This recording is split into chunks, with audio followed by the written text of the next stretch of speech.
আজ নাম নিয়েই বলতেছি, জামাত ইসলাম বিকৃতি আনেনি? এনেছে। অগণিত অসংখ্য তাদের সংবিধানের মধ্যে বিকৃতি এনেছে, শুধু রাষ্ট্রীয়ভাবে নিবন্ধন ধরে রাখার জন্য, টিকিয়ে রাখার জন্য।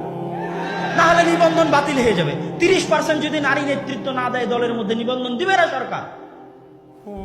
যদি নাম জামাত ইসলাম বাংলাদেশ না করে, বাংলাদেশ জামাত ইসলাম যদি না করে, তাহলে দিবে না নিবন্ধন। তখন নাম চেঞ্জ করে জামাত ইসলাম বাংলাদেশ করা হয়েছে। 30% নারী নেতৃত্ব নিয়ে আসা হয়েছে, অগণিত পরিবর্তন করা হয়েছে। আমার চ্যালেঞ্জ থাকলো, আবুল আলা মওদুদী যেদিন জামাত ইসলাম প্রতিষ্ঠা করেছিলেন, তখনকার জামাত ইসলামের সংবিধান আর আজকের জামাত ইসলামের সংবিধানের মধ্যে যদি বিকৃতি না থাকে, আমি আব্দুল্লাহ বক্তব্য দিব না। বিকৃতি কেন এসেছে? ক্ষমতা ধরে রাখার চাহিদায়। সে বিকৃতিটা কোথায় করা হয়েছে? ইসলামের মধ্যে। ইসলামকে জবাই করে আমি কিভাবে ইসলাম প্রতিষ্ঠা করব? যদি ইসলাম কোনোদিন প্রতিষ্ঠা করতে হয়, 100% ইসলাম প্রতিষ্ঠা করতে হবে, নো কম্প্রোমাইজ।